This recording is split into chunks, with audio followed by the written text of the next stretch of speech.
Hello everyone. Today I will give you all the details regarding KVPY exam कि इसका pattern क्या होता है, किस तरह से एग्ज़ाम कंडक्ट होता है, मार्किंग स्कीम क्या है, कितने लेवल्स में ये एग्ज़ाम कंडक्ट किया जाता है और इसका ऑब्जेक्टिव क्या है. So let's start with the main objective. The main objective of this exam is to develop research career in the field of science and technology. IISc Indian Institute of Science Bangalore ने 1990 में ये programme start किया जिसको department of science and technology government of India fund करता है और it is a basically fellowship programme जो आपको आपकी फर्दर यूजी और पीजी स्टडी जो अप्लाइड साइंसेज में बेसिक साइंस में सॉरी आप करते हैं उनको उनकी फंडिंग करने का काम करती है. सो एलिजिबिलिटी क्राइटेरिया क्या है. ये पेपर 3 लेवल्स पे कंडक्ट किया जाता है. SA, SX and SB. SA stream में जो 11th अपियरिंग स्टूडेंट्स होते हैं वो पार्टिसिपेट करते हैं. एसएक्स में 12th अपियरिंग स्टूडेंट्स और एसबी में जो अंडर ग्रेजुएट फर्स्ट ईयर के स्टूडेंट्स हैं दे कैन अपीयर. तीनों के लिए मिनिमम 75% मार्क्स एग्रीगेट मार्क्स लाना अपनी प्रीवियस क्लासेस में कंपलसरी है. और जो KVPY है इसकी जो टेंटेटिव डेट्स की अगर मैं बात करूं तो इस साल कोविड-19 की वजह से कोई ऑफिशियल डेट्स अभी तक अनाउंस नहीं हुई हैं. कोई कैलेंडर अभी तक IISc ने जारी नहीं किया है. बट इस स्लाइड में आप टेंटेटिव डेट्स देख सकते हैं जो नॉर्मली होती हैं कि किस किस मंथ में क्या क्या प्रोसेस होती है. और फीस जनरल और ओबीसी कैंडिडेट्स के लिए 1000 रुपीज़ है और SC कैंडिडेट्स के लिए 500 रुपीज़ है. एज सच कोई प्रिस्क्राइब्ड सिलेबस नहीं है क्योंकि ये रिसर्च बेस्ड एप्टीट्यूड टेस्ट है. तो आपको 10th से लेके और अंडर ग्रेजुएट फर्स्ट ईयर तक की नॉलेज होना ज़रूरी है.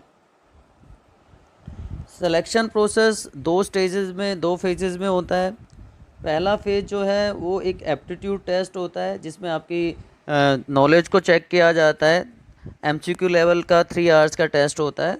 और सेकंड फेज में इंटरव्यूज़ कंडक्ट किए जाते हैं. IISc के डिफरेंट जो ऑर्गेनाइजेशंस हैं वहाँ पे इंटरव्यूज़ कंडक्ट किए जाते हैं और फाइनल मेरिट बनाई जाती है. एग्ज़ाम पैटर्न एप्टीट्यूड टेस्ट की अगर बात करें तो एनुअल एग्ज़ाम होता है जो इंटरमीडिएट लेवल का है. बाइलिंगुअल इंग्लिश और हिंदी में होता है. और कंप्यूटर बेस्ड ऑब्जेक्टिव पेपर 3 घंटे का होता है जिसमें नेगेटिव मार्किंग भी होती है. और उसके बाद जो सक्सेसफुल कैंडिडेट्स हैं जो इस 3 घंटे के एग्ज़ाम्स में को क्लियर करते हैं कट ऑफ में आते हैं उसके बाद उनका इंटरव्यूज़ कंडक्ट किया जाता है. ये सारे के सारे जो इंटरव्यूज़ हैं वो IISc में होते हैं. IISc के ऑर्गेनाइजेशंस में होते हैं. हर पेपर में 2 सेक्शन होते हैं, section A and section B. आप जैसे आप देखो ऐसे में पार्ट 1 में फिजिक्स केमिस्ट्री मैथ और बायो के 15-15 क्वेश्चन होते हैं और पार्ट B में सेम फिजिक्स केमिस्ट्री मैथ और बायो के 5-5 क्वेश्चन होते हैं. तो total 80 question having 100 marks. This is for 11th appearing students जो SA1 का एग्ज़ाम देते हैं. इसी तरह SX और SB की बात करें तो वहाँ पे पार्ट 1 में फिजिक्स केमिस्ट्री मैथ और बायो के 20-20 क्वेश्चन होंगे और पार्ट B में चारों सब्जेक्ट के मैथ फिजिक्स केमिस्ट्री बायो के 10-10 क्वेश्चन होंगे. तो total there will be 120 questions. एक बात ध्यान रखने की यहाँ पे ये है कि दोनों पार्ट में नेगेटिव मार्किंग होती है. अगर हम पार्ट 1 की बात करें तो वहाँ पे 0.25 मार्क्स नेगेटिव होते हैं और पार्ट B में जो है 0.5 मार्क्स डिडक्ट होते हैं फॉर नेगेटिव आंसर्स. KVPY के एग्ज़ाम सेंटर्स ऑनलाइन एग्ज़ाम के लिए अलग होते हैं और जो इंटरव्यूज़ होते हैं उसके अलग अलग होते हैं. आप यहाँ पे देख सकते हो IISc बेंगलोर के अलावा उनके जितने भी रिसर्च ऑर्गेनाइजेशन है वहाँ पे स्टूडेंट ऑप्ट कर सकता है कि किस सेंटर पे वो अपीयर होना चाहता है फॉर इंटरव्यू. अब बात आती है कितनी स्कॉलरशिप मिलती है और कब से मिलती है. जब आपकी अंडर ग्रेजुएट या पोस्ट ग्रेजुएट स्टडी स्टार्ट हो जाती है तो अंडर ग्रेजुएट के लिए 5000 और पोस्ट ग्रेजुएट के लिए 7000 रुपीज़ स्कॉलरशिप मिलती है with annual grant of 20 and 28,000 for UG and PG. अब सबसे इम्पोर्टेंट पार्ट आता है कि how to prepare for it. तो सबसे पहले बात आती है, कोई भी एग्ज़ाम आप जब दें तो उसका पैटर्न आपको बहुत क्लियर हो। अगर आपने किसी भी एग्ज़ाम का पैटर्न समझ लिया, अंडरस्टैंड कर लिया, तो ईजिली आप उसको क्रैक कर सकते हैं, you can go through it. Second part जो आता है कि जितना हम प्रैक्टिस करेंगे, जितने क्वेश्चंस हम लगाएंगे, जितने मॉक टेस्ट हम देंगे, उतना हमारा कॉन्फिडेंस लेवल भी बढ़ता है और हमें अंडरस्टैंडिंग भी आती है। So practise mock test.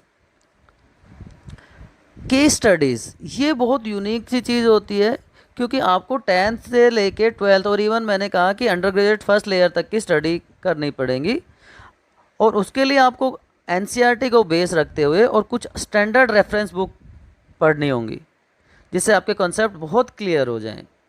ये कुछ टॉपिक्स हैं जिन पे नॉर्मली क्वेश्चंस आते हैं, चाहे वो एसए स्ट्रीम हो, चाहे एसएक्स या एसबी स्ट्रीम हो।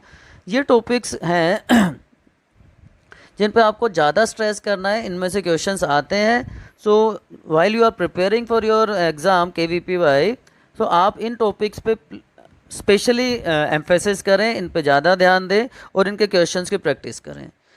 और इन्फॉर्मेशन अगर आपको इससे रिलेटेड चाहिए केवीपीवाई से, तो इस साइट पे आप जा सकते हैं, और इस साइट पे आपको प्रीवियस ईयर्स के जितने भी पेपर हुए हैं केवीपीवाई के हर लेवल के, उन सब की पीडीएफ भी मिल जाएगी।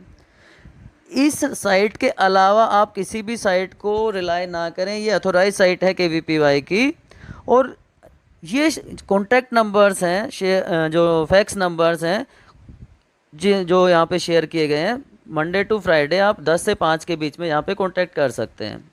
Hope this information will help you. Thank you.